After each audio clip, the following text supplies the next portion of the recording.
Diyos, atin nga pabuksan ang ating mga Biblia sa Genesis. Genesis chapter 50 verse 14 hanggang 21. Atin pong babasahin. At bumalik si Jose sa Ehipto, siya at ang kanyang mga kapatid, at ang lahat na umahong kasama niya sa paglilibing sa kanyang ama, pagkatapos na mailibing ang kanyang ama.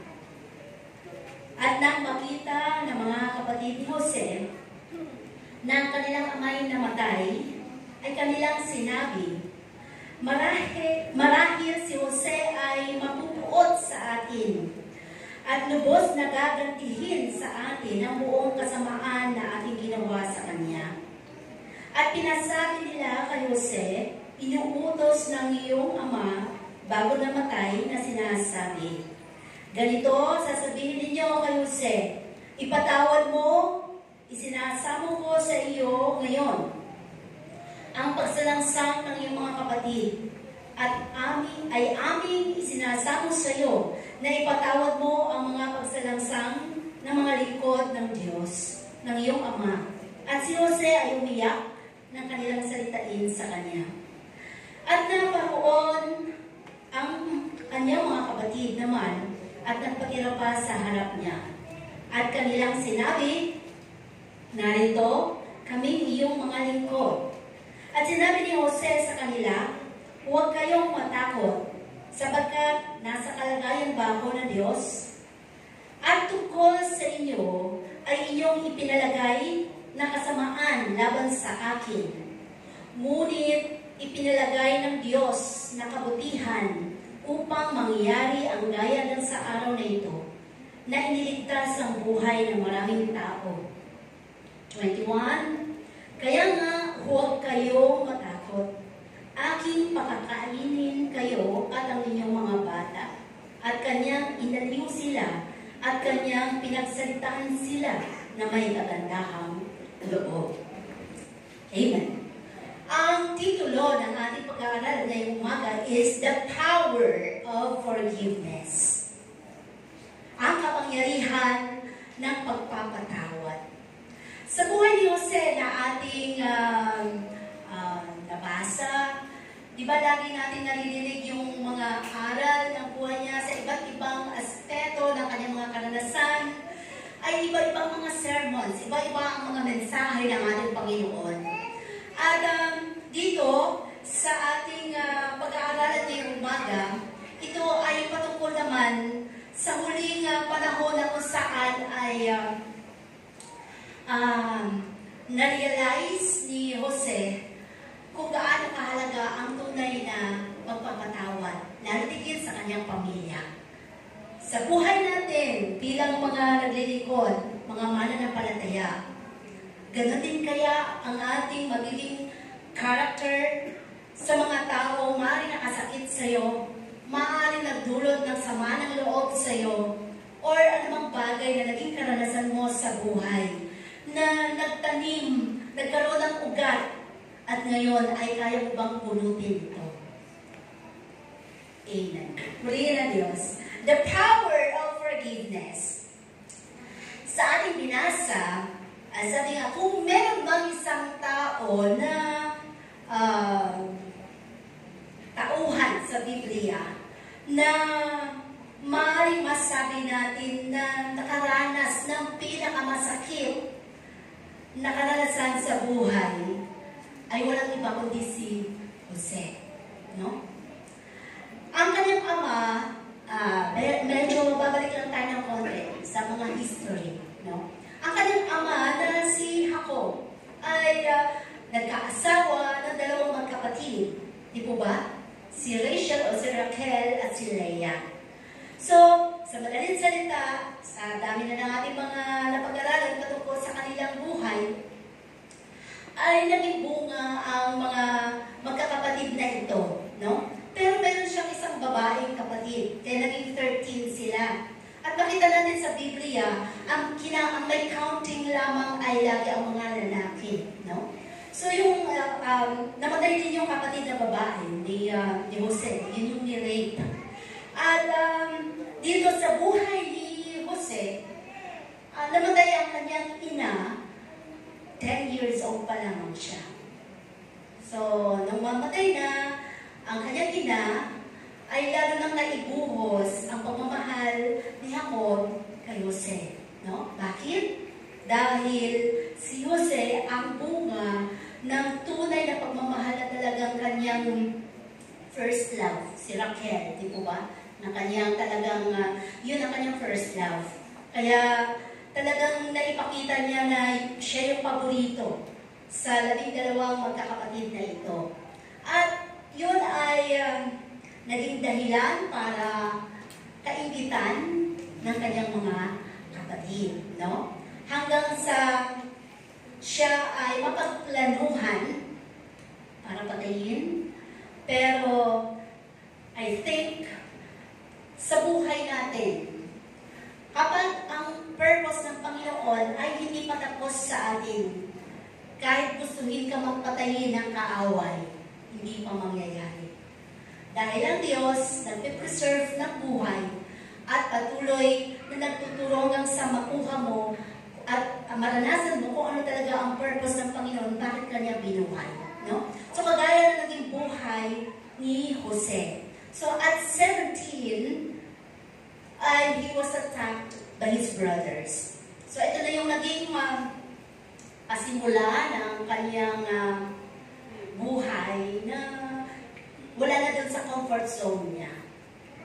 Nung nagpasimula magplano ang kanyang mga kapatid, hanggang sa siya ay itinapon sa balon. So napag-aralan na natin lahat yun. Papabilisin natin dahil tayo ay tutungo doon sa ating pinaka-main topic. No? Tinapon sa balon, ibinenta sa mga mangangalakal na taga-Ehipto, at hanggang sa siya ay nakarating sa Ehipto. At doon ay nangalaga o inalagaan siya ni Potiphar. No? At naging mabuti naman ang naging trato sa kanya ni Potiphar. Na ipagkatiwala pa nga niya ang lahat ng mga ari-arian ni Potiphar, ang kanyang tahanan, sa iisang bagay lamang na kailangan huwag niyang galawin. At yun ay ang kanyang asawa. So, sa madaling salita, sa pagpapabilis ng istorya, ay dumating doon sa punto na siya ay nakulong sa salang hindi niya ginawa. Ang dami, ano? Ang dami niyang mga experiences na naranasan. At ang sabi nga dito, sa buhay ni Jose, for 17 years old na yon, nalayo sa kanyang pamilya, sa kanyang magulang, at napunta sa isang lugar na walang kinikilalang Diyos. Subalit, dumating man siya o napunta siya doon sa lugar ng Ehipto, never niyang itinakwil ang Diyos na mayroon siya. Nanatili siyang tapat sa Panginoon. Ibig sabihin, kung sa buhay natin, ano ang dinaranas ng buhay mo? Napakabigat man ang pagsubok. Kaya mo bang itakwil ang Diyos o mag-question sa Panginoon sa mga pangyayari na iyong nararanasan sa kasalukuyan o sa mga bagay na iyong dinadanas? Subalit, sabi nga, kakaiba ang character na mayroon si Jose. Isang character na kung saan ay tinuruan ng kanyang ama paano magtiwala sa Panginoon. Kaya tayo ay nakikipag-aralan, kaya tayo ay nagbabasa ng Biblia, kaya tayo ay nananalangin para lalo tayong lumalim, no? At makilala natin ng lubos ang Diyos na ating sinasamba. Dahil ang pagiging Kristiyano ay hindi lamang sa pangalan. It is the character of God, ng Panginoon, na siya natin dapat ipinibuhay. So sabi dito,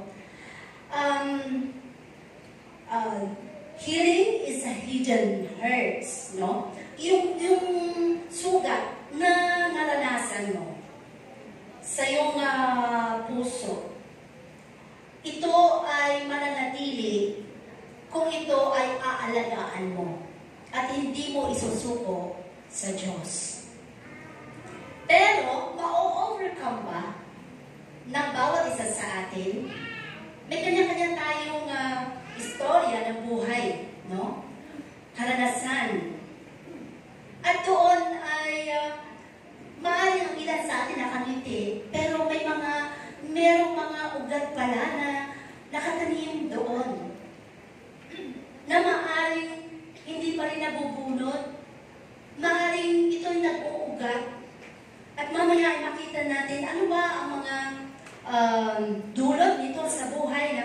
bawat isa.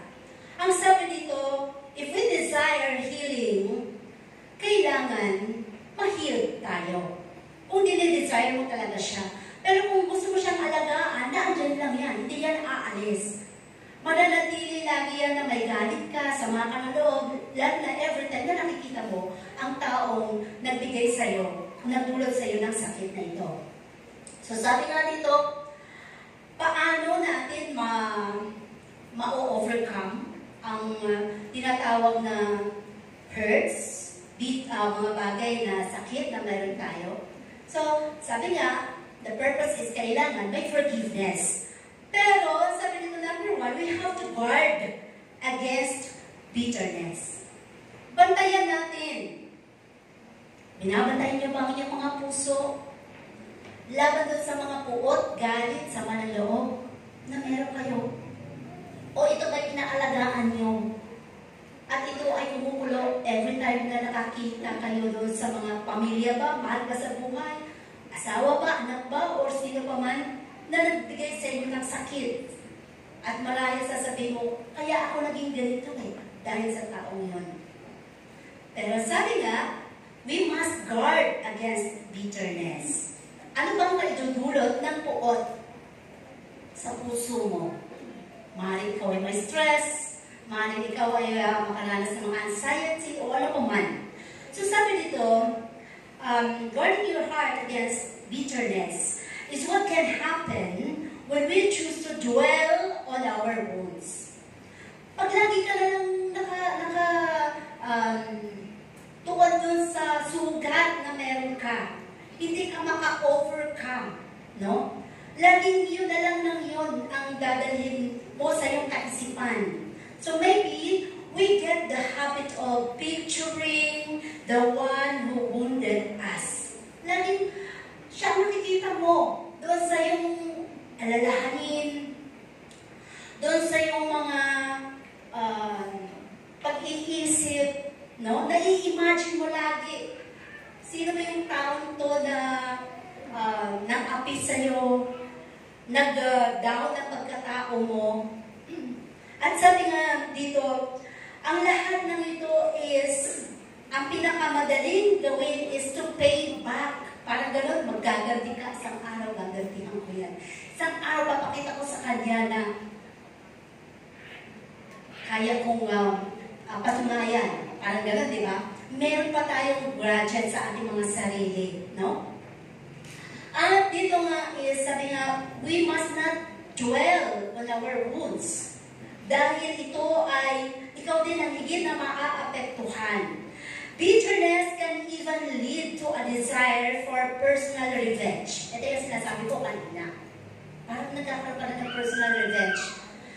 Na hindi mo alam, sarili mo na pala ang iyong pinaparusahan. Hindi sa taong yun.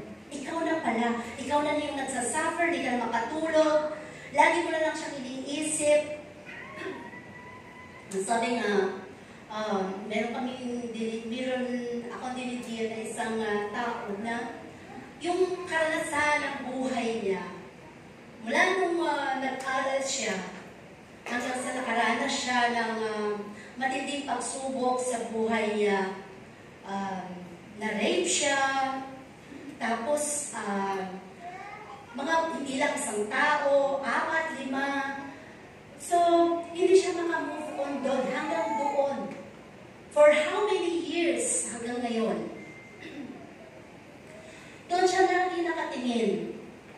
Kaya hindi siya makamove on. Hanggang ngayon, andun pa rin siya sa anxiety, andun pa rin siya sa sinisisi niya ang magulang niya, sinisisi niya ang pamilya niya, sinisisi niya lahat. Sinisisi niya mga nakapaligid sa kanya. Tinakwil niya lahat ng mga kaibigan niya.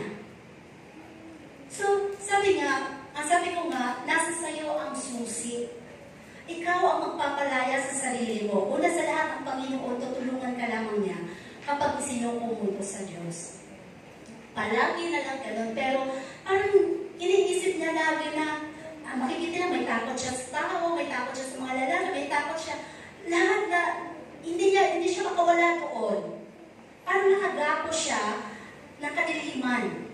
Even though pinag-pray na, o paulit-ulit ang pinapatanggap, at laging pinapayuhan. Pag ganon, sabi nga, sa buhay natin, ang susi, ikaw lang ang makapagbubukas dito. No? So sabi dito, what if Joseph hold a grudge against us and pays us back now that their father is dead? Paano na lamang kung halimbawa si Jose ay nagkaroon ng sama ng loob, galit sa kanyang pamilya, no? Sa kanyang mga kapatid, dun sa mga ginawa nila. Namatay na yung magulang niya, okay, meron na siyang freedom, di ba? Para gantihan ang kanyang mga kapatid. Wala nang pipigil sa kanya. Pero, hindi yun ang character ni Jose. Kasi hindi niya kilala ang Diyos, no? At dito nga ay nakita natin kung paano yung family history repeats. Parang gano'n eh. Nakita, di ba, alam natin si Jacob at si Esau, nung sila ay magkapatid pa lang, kung paano dinaya ni Jacob ang kanyang kapatid, at hinabol at talagang naging wanderer si Jacob, no? So parang, sabi nga, history repeats itself. Pero sa buhay natin, bilang mga mananampalataya, pwedeng putulin ang ganong mga kaso. Kasi may sinasabi, ay, ganyan talaga yung mga pamilya na yan. Talagang ang pamilya na yan, ganito yan, ganyan yan. Kaya tingnan mo yung mga anak, ganyan din. So mahilig tayong maghanap or mag-trace ng mga history. Pero kapag Kristiyano na tayo, isa na tayong gagong nilalang. Di po ba? Dapat naputol na yun. Hindi na tayo kabilang doon sa mga naging nakaraan ng buhay ng ating mga pamilya. Kaya ikaw niligtas ng Panginoon dahil bago na pagpapakilala ng Diyos sa iyong personalidad. No? So dito, sinabi nga dito na nakita natin kanina, di ba? Nung namatay na ang kanilang ama, gumawa na naman ng kwento yung kanyang mga kapatid. Di ba? Sabihin natin kasi sigurado pagkagandihan tayo ni Jose. Mas papasabi natin sa kanya, doon sa tauhan natin, sasabihin na, bago namatay ang ama mo, sinabi na, patawarin mo na yung mga kapatid mo. Dahil magkakapatid kayo, di ba? Bakit umiyak si Jose nung narinig niya yun? Kasi alam niya na hanggang ngayon nagsisinungaling pa rin ang kanyang mga kapatid. Alam naman niya yung puso ng kanyang mga kapatid eh. At paano, iniisip niya, paano magsasabi ng gano'n ang kanyang ama? Eh, hindi naman alam ng ama eh, na gano'n ang ginawa sa kanya. Diba, nakamatayan lamang ni Jacob na namatay si Jose na kinain ng mga masasamang hayop. Diba? Yun ang pagkakaalam ng kanyang ama. Kaya, naiyak ngayon si Jose. No? Sa buhay natin, talagang makikita natin minsan kung paano ikaw na nagnanasa na mabuhay sa katwiran ng Diyos. Ang laging tinitingnan sa'yo is yung kasalanan ginawa mo dati pa. Parang parang ibinabalik nila.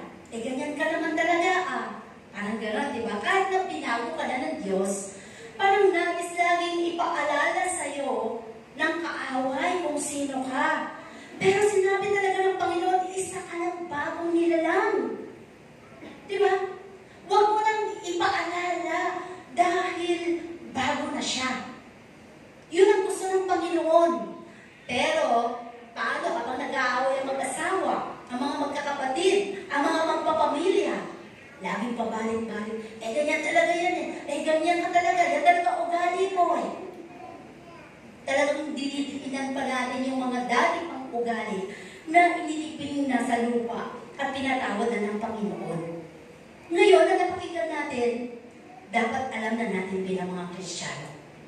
Ano bang bagay na naging kasalanan in the past, huwag mo nang ungkatin, lalo kung mag-asawa kayo, pamilya kayo. Tapos na yun. Pinatawad na ng Panginoon yun, at isa ka sa mga bagong nais na gusto ng Panginoon na lumakad sa katuwiran niya. No? Huwag mo lang ipaalala yun. Dahil nagkakaroon lamang ng kapangyarihan ang kaaway sa buhay ng taong yun. Dito nga, sabi nga, bitterness can even lead to a desire for personal revenge. Sabi nga, di ba? At nakita natin kung paano ang Panginoon ay patuloy na nagpapaalala sa buhay ni Jose kahit na itinaas na ng Panginoon ang kanyang buhay, na never siya nagkaroon ng pride, never niyang itinanim ang galit sa puso niya. Sabi nga, scholars believe, no?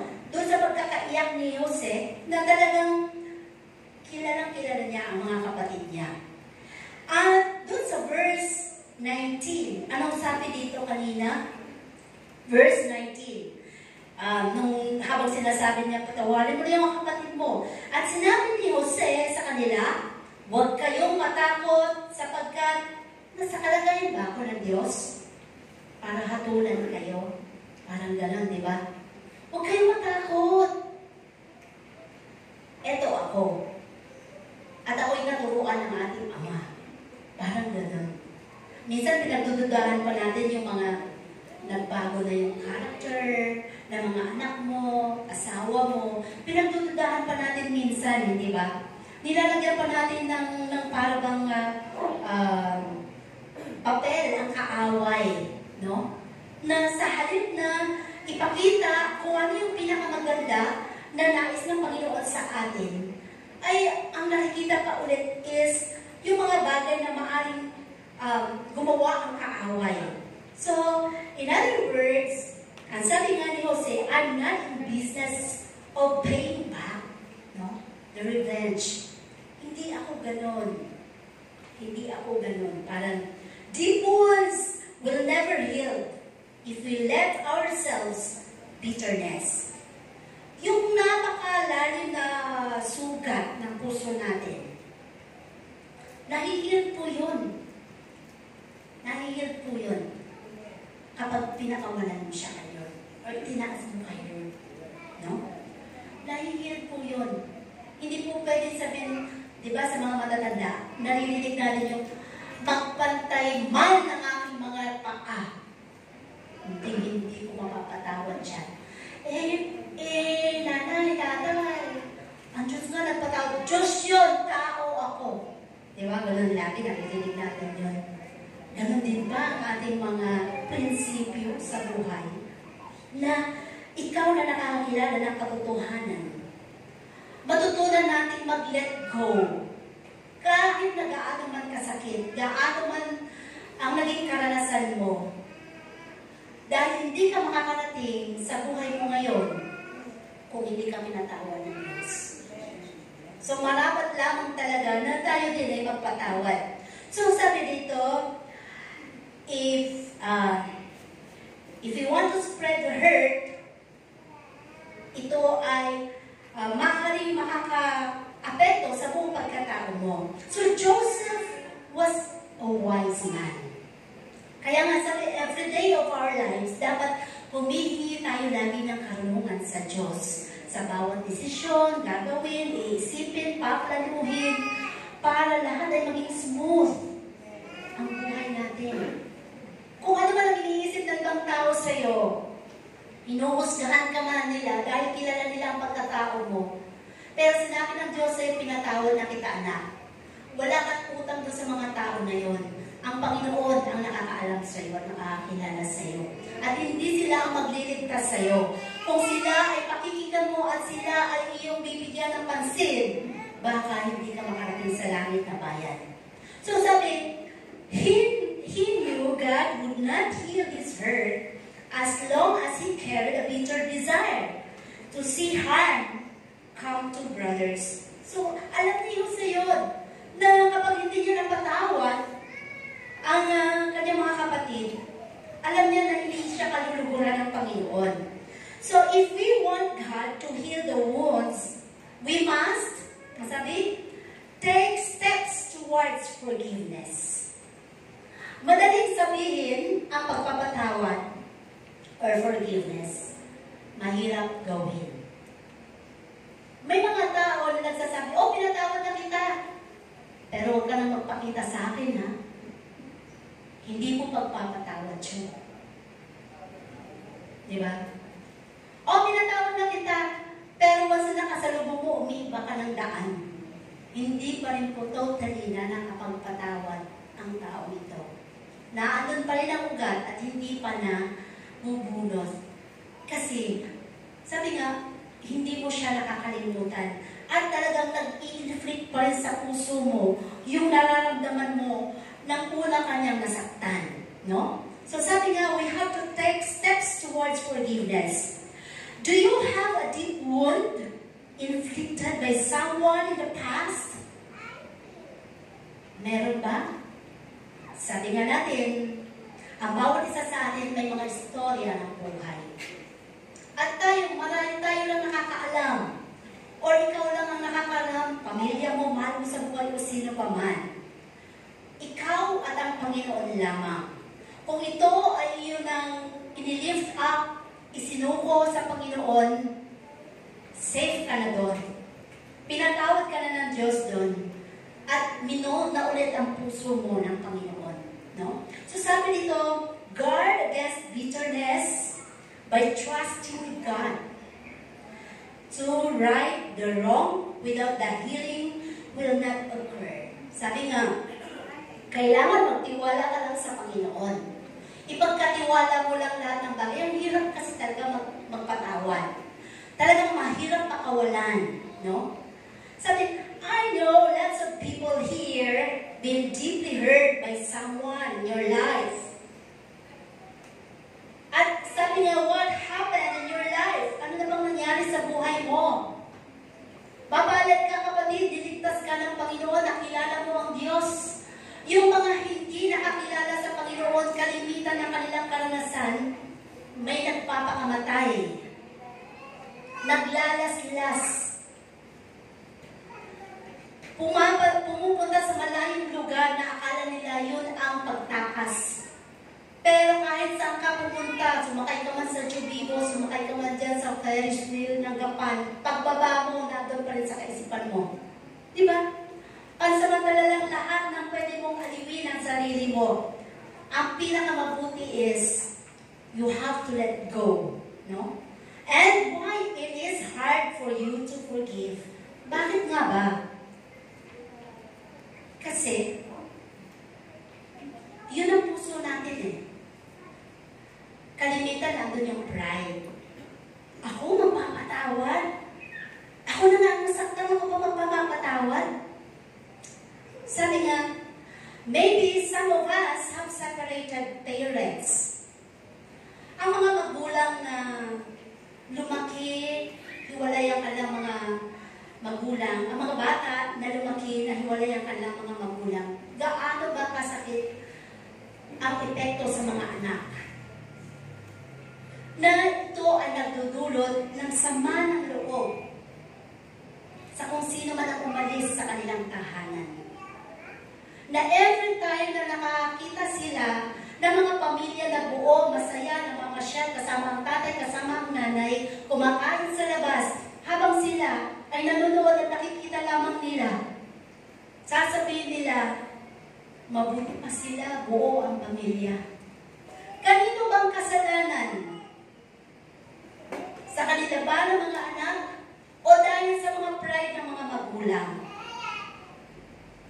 Tayo na mga anak ng Diyos, patuloy tayong tinuturuan ng Panginoon. No? Patuloy tayong tinuturuan ng Panginoon. So, paano nga ba makaka-move on ang mga batang ganito?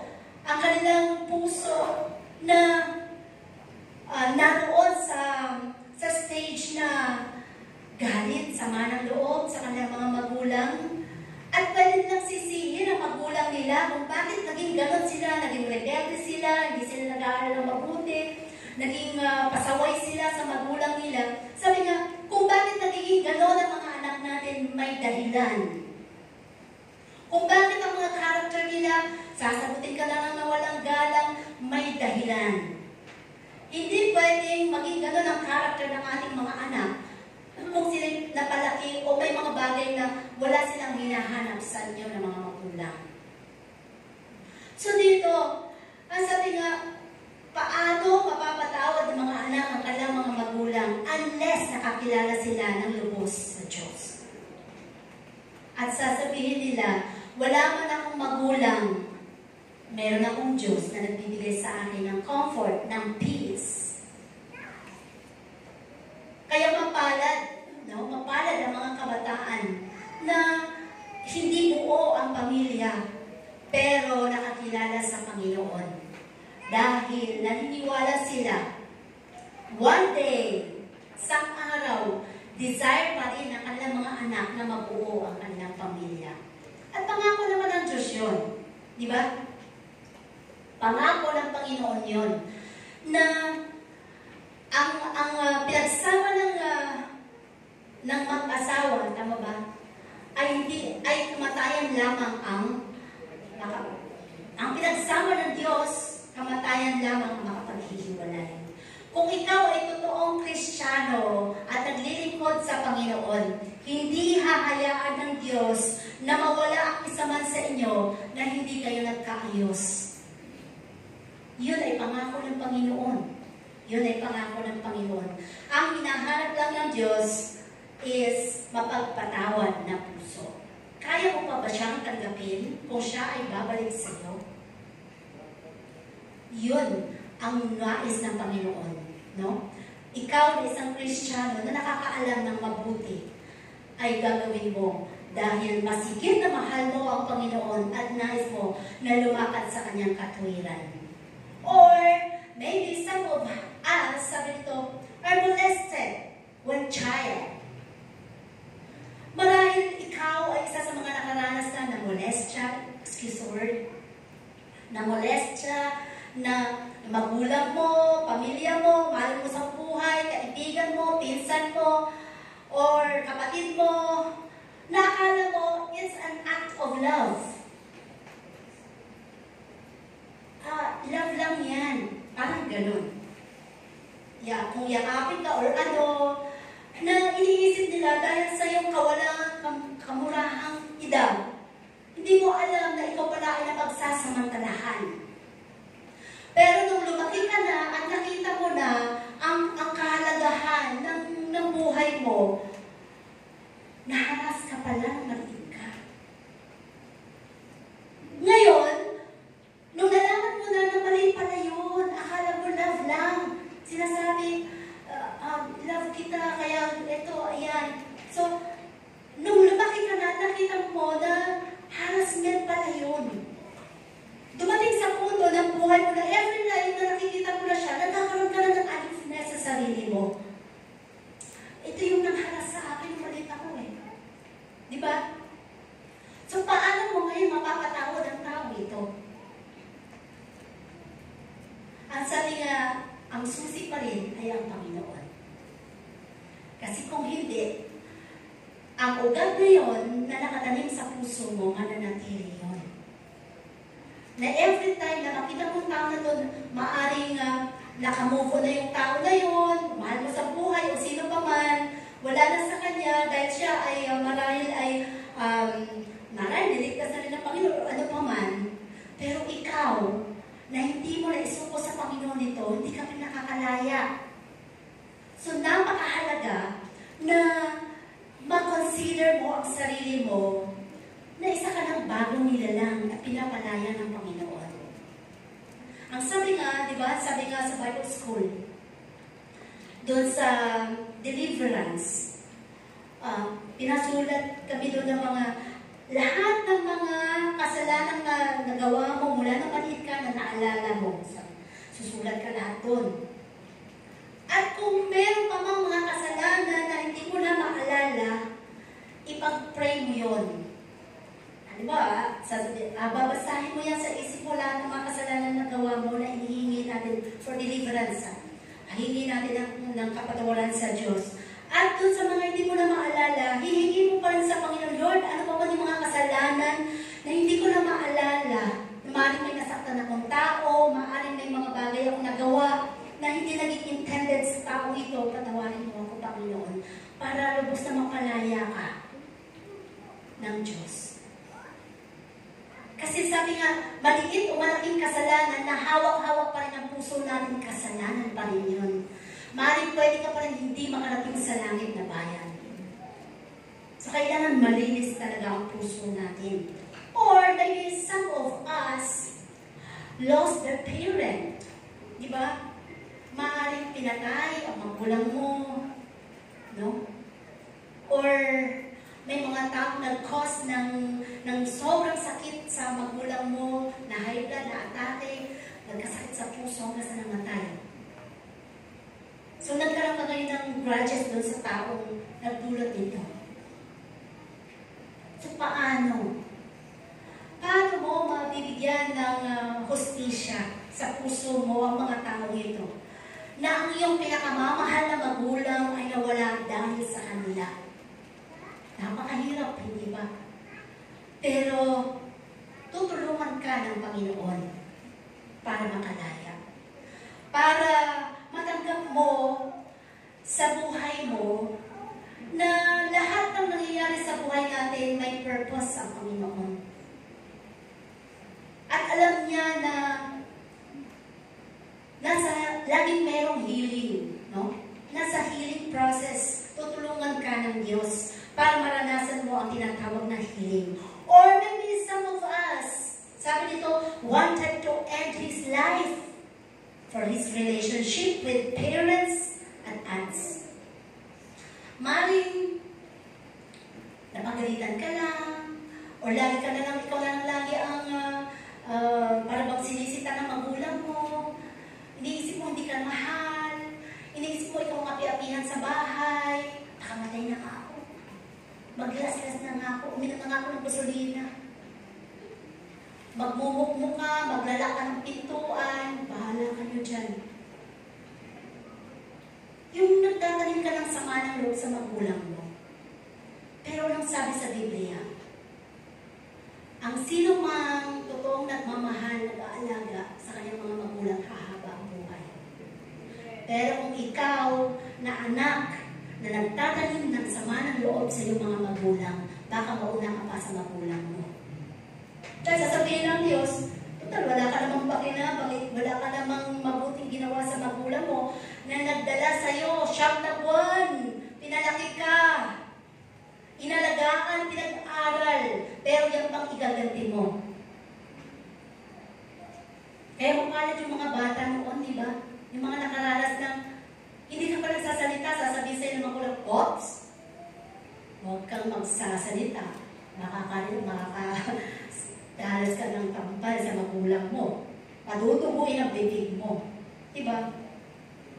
Talagang, kaya mababait siguro mga magulang na at tayo yung mga nakaranas, no?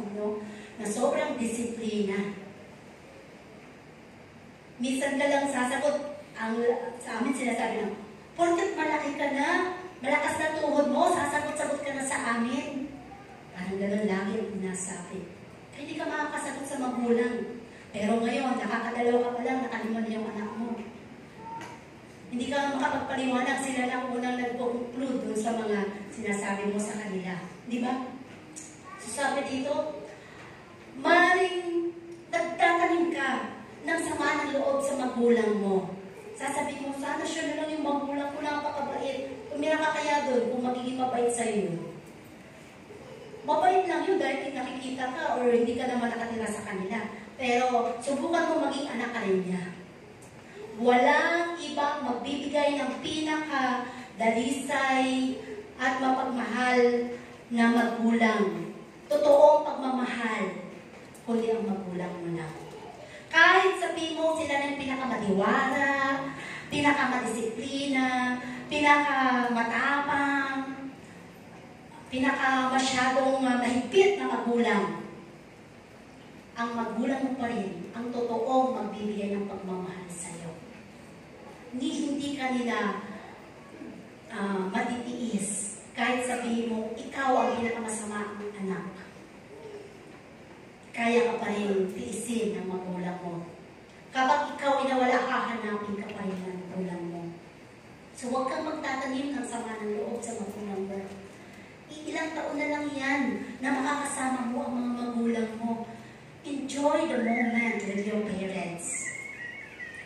dahil ang mga bagay na ibinuhay nila, half of their lives, na-spend para sa inyo, para mabigyan kayo ng magandang kinabukasan.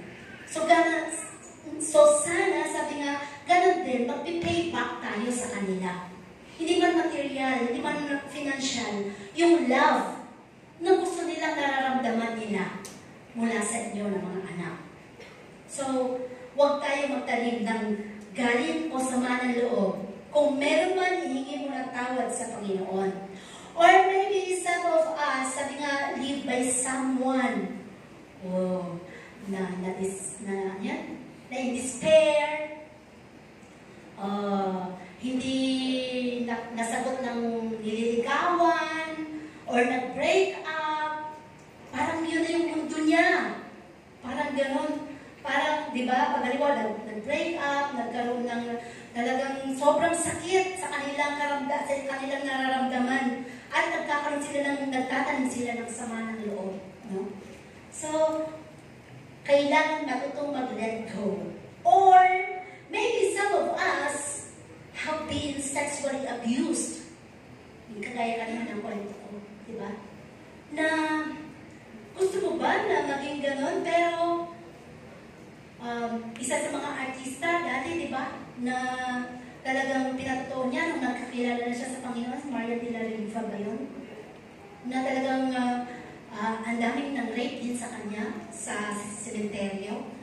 Pero nung nakakilala siya sa Panginoon, lahat yun ay pinatawad niya. Tama ba yun? Margie. Ayun, Margie. Sorry. Margie, ayun. No? Na talagang napatawad niya lahat ng mga nagdulot ng pinakamasakit na karanasan sa kanyang buhay. Na parang yung kanyang kinabukasan ay sinira. Yung kanyang buhay, future niya ay hindi niya alam kung ano na ang magiging mangyayari. No? Pero once na nakilala mo ang Panginoon, doon ka palang magpapasimula na mapatawad ang mga tao ito. Or sabi nga, maybe some of us, mga kabataan, maybe isa ka sa mga being kicked or punched by your father, parents. Sino ba itong sinisipa? Tinatadya ka ng magulang, sinasako. Ano pa? Papaluin ng mga latigo. Wala na yata ngayon gano'n eh. Baka ma-DSWD ka na, di ba? Pero noon, nararanasan yun ng mga bata. No? So, doon nagkakaroon ng galit. Nagkakaroon ng galit. At ang sabi dito sa buhay natin, forgiveness is difficult. When hurt badly, mahirap. No? Kung talagang sadyang nasaktan ka, every time you see them, it throws back the memory. Totoo yun. Every time na makita mo sa palengke, sa mall, sa kung saan man, at lagi na, ito yung takot nagdulot sa akin ng sama ng loob. Parang ganun. Pag hindi ka pa nakakapagpatawad, no? It draws back the memory. So the last thing we want to do is, bilang Kristiyano, is forgive. We have to forgive. Yun ay utos ng Panginoon. So some people think, iniisip ng iba, forgiving is simply forgetting. Tama ba? Ang pagpapatawad ay paglimot. Makakalimutan mo ba yung mga sakit na yon sa buhay mo, karanasan na yon sa buhay mo? Makakalimutan mo ba? No. Ano ka, may amnesia ka ba? Yung nung maliit ka pa nga lang na nadapa ka ng nagkasugat ka ng napakalaking peklat eh. Naalala mo pa yun eh. Kung sino yung humabol sa'yo, di ba? Eh, hinabol kasi ako kaya nagka-peklat ako ng malaki. Parang gano'n, di ba? Eh, lalo na yung nag-inflict sa puso mo na sobrang sakit. No? So, it's not, no? So, they think forgiving is forgetting. It's not, because deep wounds are not forgotten. Kung ikaw, hindi mo yung mapo-forget, ang Panginoon, kaya niyang limutin. Kasi every time na tayo lumapit sa Kanya, pag sinabi ng Panginoon, anak, pinatawad na kita. So, doon ka na, malaya ka na. Nilimot na ng Diyos yun. Kaya nga laging sabi ng Panginoon, ang mahalaga sa akin ay ang ngayon at ang mga darating na panahon. So, pinatawad ka ng Panginoon dito, gagawa ka na ngayon, lumakad ka na sa katwiran ng Panginoon para maging sakdal sa harapan niya. Yun lagi ang Diyos. Ganun ang Panginoon. Never siyang ibabalik sa'yo lagi. Ganyan ka, diba? Ganyan ka naman lagi. Ganyan ka. Ito ka na naman ngayon. Babalik-balik ka na naman ngayon sa akin. No, hindi ganun ang Panginoon. No? It's not forgetting. Forgiving is not forgetting. Sabi dito. At sabi nga, forgiving minimizes the hurt. So, pwede natin sabihin na minimize, na nalilesen. Ano yun? Paano sabihin? Nababawasan. Yun. So, nababawasan yung sakit. No? Ang forgiving is nababawasan ng sakit, not because it might give the person the right to hurt you again. Ibig sabihin lang, meron na andun, kasi hindi ka naman tinurukan ng anesthesia para hindi mo siya maramdaman. Kapag nag-forgive ka, nararamdaman mo pa rin yung parang may sakit, pero kaya mo na siyang palagpasin. Kaya mo na siyang tanggapin. Nalilesen na yung sakit dahil nagpatawad ka na. Bakit? Mayroong guard, no? Nandun pa rin yung maliit na naidulot. Pero, nalagpasan mo na siya para maging guard sa puso mo at magiging para bang aware ka na hindi ka na niya kayang saktan ulit. Para maging, alam mo na kung hanggang saan na lang ang iyong perimeter. No? So that is forgiveness. At sabi nga dito, the key to forgiveness is to understand how much we've forgiven by God. Paano ka ba, gaano ba kalaki ang pagpapatawad na ginawa ng Diyos sa iyo? Abay, buhay po niya. Namatay sa krus ng Kalbaryo para lang tayo mapatawad. Hindi pa ba sapat para sabihin natin na tayo man din? Napakaliit nga lang yung nagagawa ng kapwa natin. Hindi ba natin kayang patawarin? So, ito ay pagpapatunay lamang na ang unang nagbigay ng halimbawa ng pagpapatawad sa atin na dapat nating sundan ay ang Panginoon. No? So, siya ang naging unang halimbawa sa atin. So, the key to forgiveness, kung malaman mo kung gaano kabigat ang ginawa ng Panginoon para ikaw ay mapalaya. At ang Panginoong Jesus yun. Siya lang ang nakapagbigay dahil siya lang ang banal na pwede magpatawad sa atin. No? Siya lang ang banal. At sabi nga, Joseph's brothers wondered and afraid of Joseph for what they did. So, nagtaka nga sila, di ba? Kaya nga, ipinakita ni Jose ang perfect forgiveness sa kanyang pamilya. Para masundan natin. Kaya naitala sa Biblia. No? Para maging halimbawa sa buhay natin na pwede pala yun. Pwede pala magpatawad. No? Pwede pala. Dahil yun lang ang susi para tayo makalaya. So, a deep wound will always be open if unable to forgive. Totoo yun. Laging bukas ang sugat ng puso na meron ka kapag hindi mo siya pinakawalan. Laging bukas ang puso mo. At hindi ito makapagbibigay ng magandang dulot sa buhay mo. Hindi rin maibubuhos ng Diyos ang kanyang pagpapala sa iyo.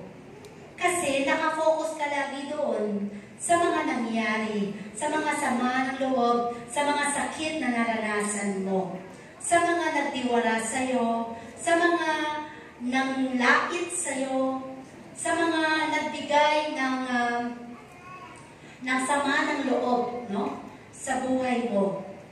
So, kaya mo bang patawarin? sasabihin na, Nay, o sino ka, pinapatawad ko na po kayo. Paano kung sinabi sa'yo, bakit humingi ba ako ng tawad sa'yo? Bakit ikaw lang nagpapatawad sa akin? Hindi ko naman hihingi sa'yo yun So kahit hindi mo po hinihingi, sa puso ko, gusto ko lang po makalaya na ako. Parang gano'n, di ba?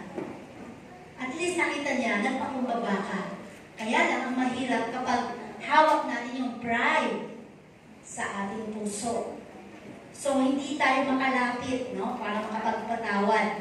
Ang sabi dito, a deep wound will always be open. So, sabi, unable to forgive. Do you have someone sworn not to forgive? Meron ka bang isang tao na sinabi mo, ito hindi ko talaga ito mapapatawad. Lahat yun, yung mga nagbigay sa akin na sa manala, mapapatawad ko. Pero ang tao ito, never. Never. So dito, sinasabi, so get help from God. Kailangan natin ng tulong sa Panginoon. Diyos lang ang pwedeng tumulong sa atin. And number 3, sabi, kailangan para makalaya ka is we have to believe in God's greater purpose. Sabi ko kanina sa inyo, may purpose ang Panginoon. Even doon sa pinaka-masakit na pangyayari sa buhay natin, kung bakit pinayagan ng Diyos na mangyari sa buhay mo to. Dahil may purpose siya sa iyo, no? Ang Panginoon. Ang sabi doon sa verse 20, basahin ko lang po. At tungkol sa inyo ay inyong ipinalagay na kasamaan laban sa akin, ngunit ipinalagay ng Diyos na kabutihan upang mangyari ang gaya sa araw na ito na iligtas ang buhay ng maraming tao. Doon pa na sa mga pangyayari sa buhay natin na maaaring may nakasakit sa atin, yung mga masasakit na karanasan ng buhay natin ay ginagawa ng paraan ng Diyos na maging mabuti dahil mahal ka ng Panginoon. Ibig sabihin, sa bawat pangyayari sa buhay natin, nakamasid ang Diyos. Hindi natin pwede sabihin, natutulog pa ang Panginoon, di ba niya nakita? Inapi-api kami? Hindi niya ba nakita? Pinalayas kami? Samantala, mga anak kami ng Diyos, hindi niya ba nakita kung ano ang ginawa sa amin? Nakikita tayo ng Panginoon. Ang isang bagay lang na dapat mong panghawakan is just trust God. Magtiwala ka lang sa Panginoon na kayang ayusin ng Diyos ang lahat ng mga bagay na wala sa ayos. Dahil siya ang Diyos ng kaayusan. Ang hinahanap ng lagi ng Panginoon is, even though wala ka nang nararamdaman na presensya ng Panginoon, magtiwala ka pa rin ng merong Diyos. Alam niyo yung kanta, di ba? Even though, kahit na wala akong nararamdaman may Diyos, parang ganon sa kanta. Di ba? So, kahit na iniisip mo, napakalayo ng Diyos, pagtiwalaan mo pa rin siya, na naandyan siya at nakikinig sa iyo. Kasi yun ang faith. Yun ang faith na tinuturo sa atin ng Panginoon. No? So sabi nga, we have to believe the greater purpose of God. So Joseph, sinabi nga ni Jose na sinadya ninyo na ako ay saktan. Sabi ni Jose, sinadya ninyo na mangyari sa akin ang anumang mga kasakitan sa buhay ko. Pero sinadya ng Diyos na ang mga kasakitan nito ay ginamit ng Diyos para mapabuti ang buhay ng marami. Kaya pala, yung mga nag-api sa'yo noon, ginamit ng Diyos para tumatag ka. Yung mga taong nagbigay ng mga kasakitan sa'yo noon, binigyan ka ng karunungan ng Panginoon para makapag-isip ng tama at gusto at maging matatag sa pananampalataya na meron ka. Kaya pala yung mga nag-molester sa'yo, kung ano ba pang nangyari sa buhay mo, nakapagdulot ng sakit sa'yo, pinayagan ng Panginoon para makilala mo siya. At makita mo na may pag-asa pala. Meron parang isang Diyos na totoong nagmamahal sa akin. So lahat ng mga sakit na yon, Binayaran na sa krus ng Kalbaryo ng Panginoon. Diba? Binayaran na niya. Kaya, eto ka na ngayon. Espesyal sa harap ng Panginoon. Isang bagong nilalang na gustong bihisan ng Diyos ng kaluwalhatian. No? So, sabi dito, sabi niya, doon sa mga nangyari kay Jose, sino ba ang dapat pasalamatan? Yung mga kapatid ba niya? Salamat ginawa niyo ako ng masama, kaya ako naging maayos ang buhay ko? No, sa Diyos ka lang magpasalamat. Ginamit lang, pinayagan lang, ginamit ng kaaway, pinayagan ng Diyos na mangyari sa buhay mo para mangyari ang gustong magandang plano ng Diyos. Kasi hindi pwedeng puro magandang pangyayari sa buhay natin. Wala tayong magiging katotoo. Wala tayong testimonya na ako pinagdating sa cancer, ako ay, ito yung mga naranasan ko, ito yung mga karanasan ng buhay namin, para maging kalakas ng marami kung lahat ng pangyayari sa buhay mo ay laging maayos. Meron nga dito, minsan nagpatotoo na kapatid, sabi niya, wala naman po akong masasabi sa buhay namin na mabigat ng mga pangyayari. Kasi nakita ko naman, ayos po kami, pamilya namin, ayos po. Nagmamahalan kami magkakapatid, kami mag-asawa. Tapos yung mga anak po namin, talagang nakikita po namin na talagang sumusunod sila sa amin. Ayos naman po ang buhay namin, wala naman po problema. Alam niyo, sumunod na buwan, dumating ang pinakamabigat ng problema sa kanya. At doon siya nagsabi, napakahirap pala yung sinasabing problema. Akala niya, sabi niya, akala ko yung mga umiiyak dahil sa mga problema, parang drama lang. Pero nung naranasan na niya, totoo pala yun. Kaya huwag kang basta-basta magsasabi, okay lang po buhay, wala po may papatutungo sa Panginoon. Hindi ka ba ginising ng Diyos kaninang umaga? Hindi ka ba pinakain? Hindi ba pinrovide ni Lord? Hindi ba binigyan ng lakas sa mga magulang mo o pamilya mo? Hindi ka ba niligtas para sabihin mo walang kabutihan na ginawa ng Diyos sa buhay mo? So, lahat ng mga ito, hinahanap sa atin ng Panginoon, kaya mo ma-appreciate ang mga bagay na hindi natin nakikita. Yung meron ka ng hininga, nakakahinga ka ng normal.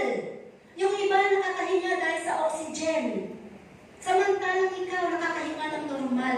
Kahit gaano man katapos o kababa ng ilong mo, binigyan ng magandang panghinga. Pasalamatan sa Diyos. Ang pango ko naman, ganito naman ako ginawa ng Panginoon. Nagre-reklamo ka pa, buti nga, wala ka sa, hindi nakakabit yung oxygen sa iyo dyan. Di ba? Ibig sabihin sa buhay natin, ang hinahanap ng Panginoon sa atin is maging mapagpasalamat sa lahat ng bagay na meron ka. No? O anumang natatamo ng buhay mo. So sabi dito, halos sa panghuli tayo, sabi, look back on your life. It's not an accident that where you are right now, even all of the bad happened, God used it for your good. Tama? Balikan mo yung mga history ng buhay mo, yung mga mapapait na naranasan mo, yung mga masakit na nangyari sa'yo. Balikan mo lahat yun. So sabi dito, ginamit lahat ng Panginoon yun para eto ka na ngayon. Ikaw na ngayon ay isang mananagumpay na pwede magpatotoo sa harap ng marami kung gaano kabuti ang Diyos nang siya'y nakilala mo. Diba? So, napakapalad mo bilang kapatid o anak ng Diyos na lahat ng mga masasakit na karanasan ng buhay natin na-overcome mo dahil meron kang Diyos. Ang iba, mayayaman sila, hindi mabilang ang kanilang mga pananalapi, nagkaroon ng problema, isang lundag lang sa malaking building patay dahil wala silang Diyos. Hindi nila inisip na meron pang pag-asa sa Panginoon. Samantalang ikaw na anak ng Diyos, simple lang ang buhay mo. Pero napakapalad mo dahil nakilala mo ang Panginoon. Yung mga taong nakasakit sa'yo, kaya mo silang patawarin. Kaya mo pala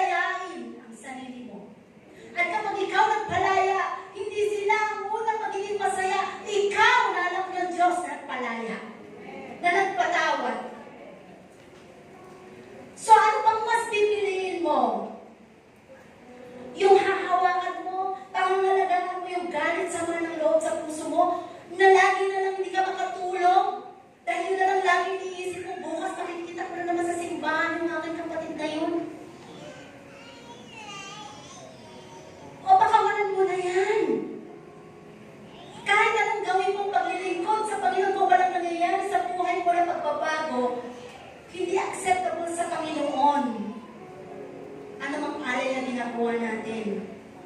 Dahil ang gusto ng Panginoon, kapag tayo nag-aalay, naghahandog, naglilingkod, bukas ang puso mo, malinis ang puso mo sa kanyang harapan, na wala kang anumang bagay na iniisip na maaaring makapagdulot ng hindi komportable sa iyo. No? So sabi dito, look back on your life. And He is in the process of bringing out great possibilities through your experiences. Sabi nga, experience is the best teacher. Diba? Yung trabahan mo, masdan mo yung mga lumaki sa hirap. Kahit na tumaas ang buhay nila, kung ano yung nakasanayan nilang pagkain nung sila ay medyo nasa kahirapan pa, yun pa rin nakahanap nilang ulam. Diba? Kasi, doon sila nasanay. Doon sila nasanay.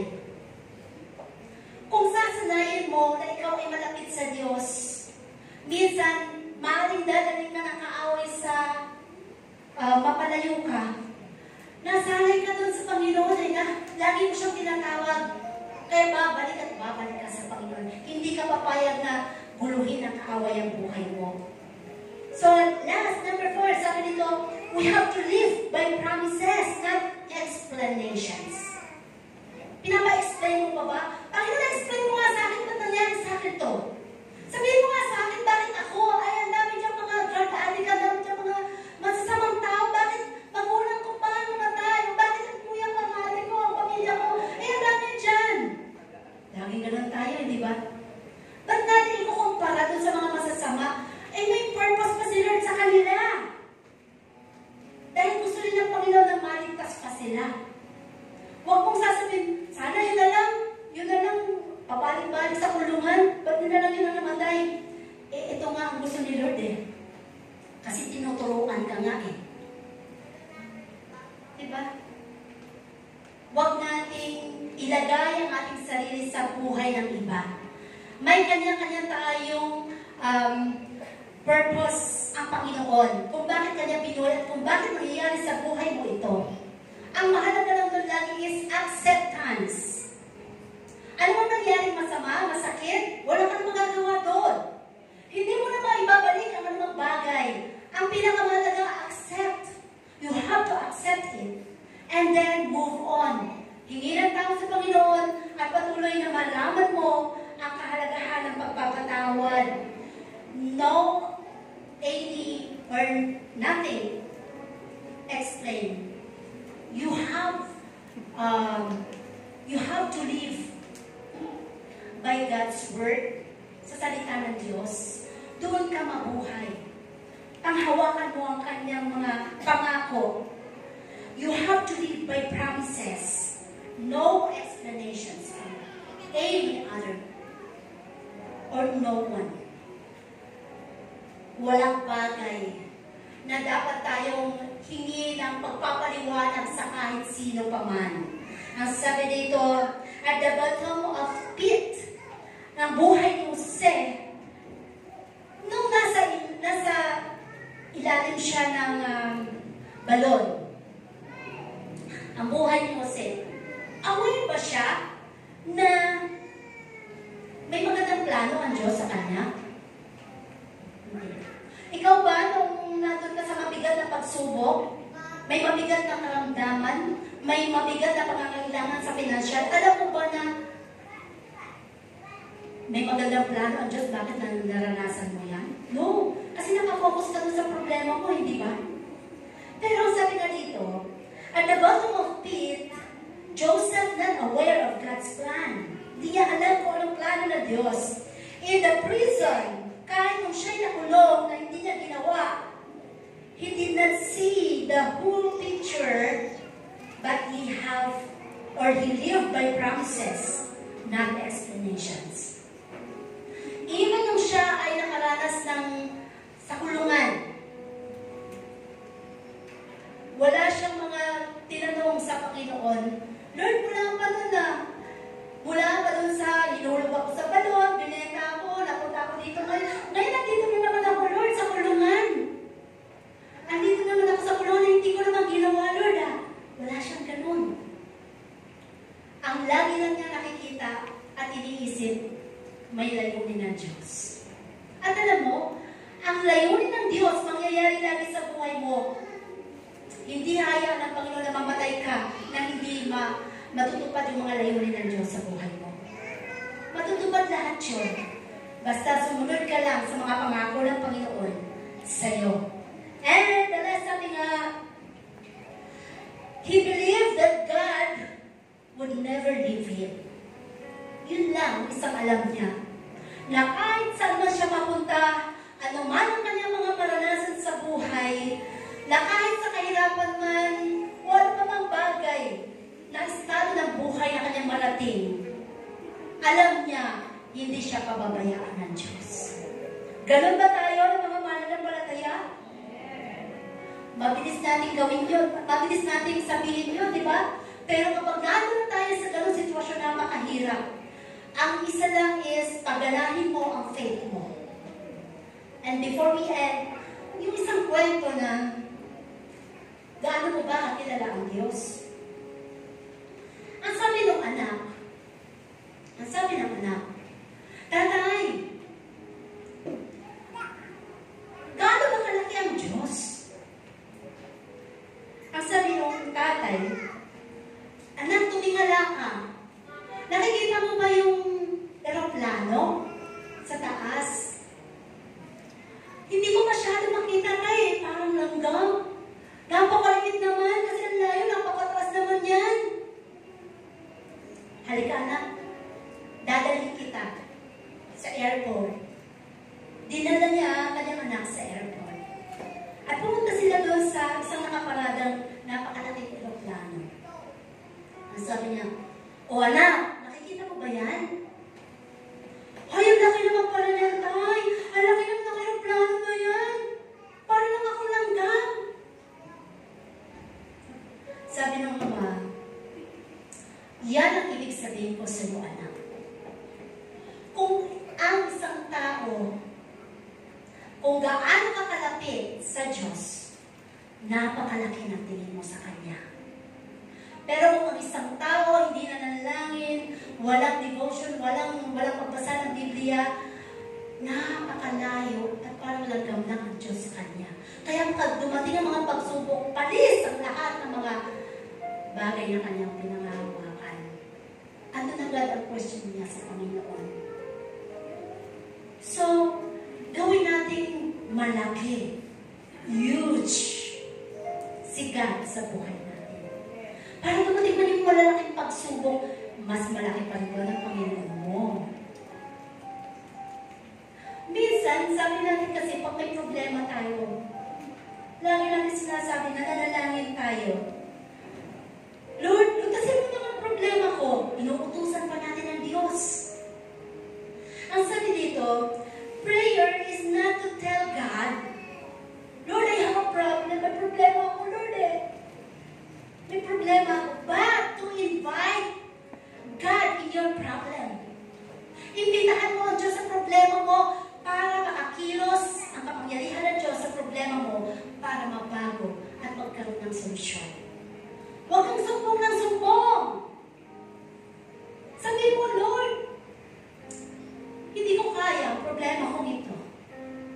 Iniimbitahan kita dahil alam ko ikaw lang may kakayanan makapag-resolve nito. At sa buhay mo bilang kapatid at bilang anak ng Diyos, hindi mo kaya magpatawad sa kapwa mo kung hindi malaki ang tingin mo sa Diyos na pinagpilikuran mo. Kahit gaano karaming sermon ang marinig mo, lalabas lang yan sa kabilang tenga mo. Pero kung alam mo kung gaano kalaki ang Diyos, na alam mo siya ang Diyos na nagpapatawad, na alam mo ang pagpapatawad ay susi ng pagpapala, na alam mo na pagpapatawad ay isang bagay na ikaw ay makalaya at magkaroon ng magandang